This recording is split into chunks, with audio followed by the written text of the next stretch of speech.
Take a good look at the screen. You are looking at Tilly Norwood. She's photogenic, she's versatile, and she's currently making global headlines. And here's the part that should make you pause. Tilly isn't real. She does not have a pulse, she does not have a labor contract, and she's 100% AI generated.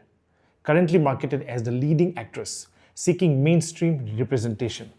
Now, we have seen digital characters before, like Gollum, the Navi, but those were digital costumes worn by human souls like Andy Serkis. Tilly is different.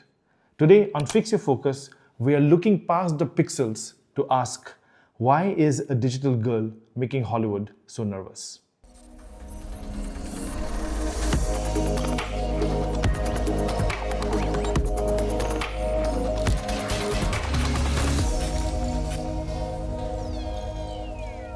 I'm Dr. Sabir Haque. As an academic researcher, I spend my time looking at the why behind the what. When I bring a story to the show, I'm not just looking for a trending topic. I'm looking for the structural shifts, the technical and the ethical turning points that most people miss. And today, we have to talk about a phase that is currently haunting the film industry. Tilly is a brainchild of Particle 6, a UK firm founded by Eileen Walden. Eileen is a physicist, an actress, and a producer. In February 2025, she launched Zicosia, billing it as the world's first AI talent studio.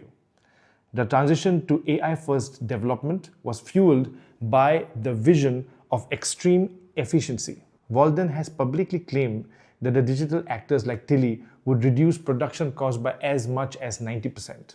How, you may ask? For an industry drowning in ballooning budgets, that's a seductive promise. But it's a promise built on a complete elimination of the human performer. Now you might be thinking, we have had CGI for years. What's the big deal? I have to point out that AI is often used as a broad umbrella term. But we are talking about two very different things here. For years, Hollywood has used non-generative AI. These are tools that assist humans. Think of the digital de-aging of, for example, Harrison Ford, or tools that help sound designers isolate the dialogue.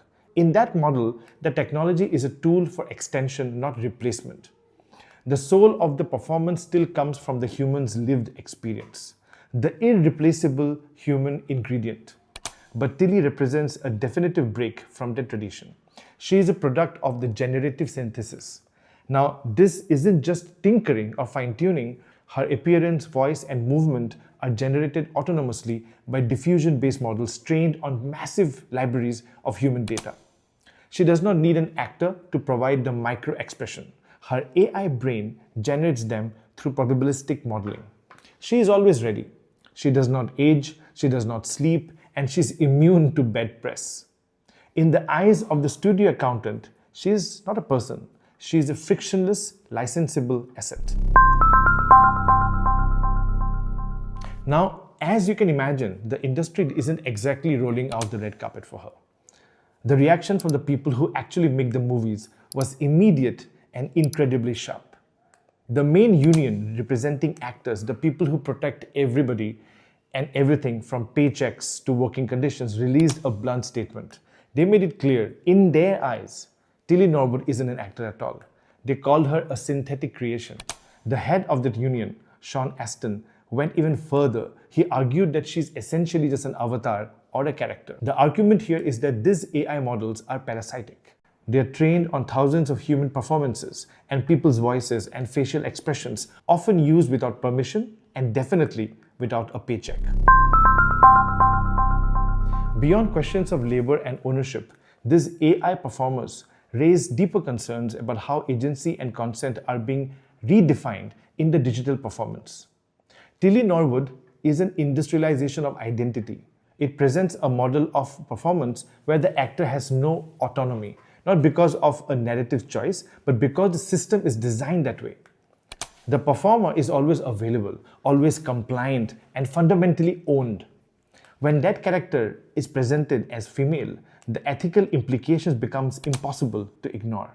This creates a massive ethical void. When we turn a digital woman into a frictionless licensable asset, If a performer cannot consent, cannot refuse, and cannot object, what exactly is considered acceptable to ask of her?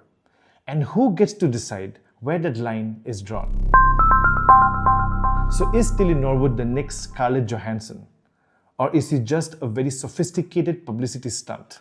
Some analysts like Charles Pillman Moore think she's a gimmick, designed to normalize the idea of AI actors before the tech is even ready for a full-length feature.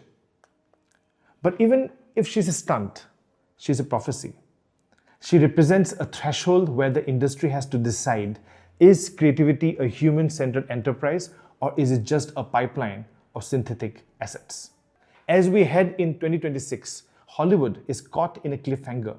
Will we, the audience, embrace a synthetic startlet, or will we continue to demand the subtle imperfections and the emotional truth that only a living, breathing human can provide?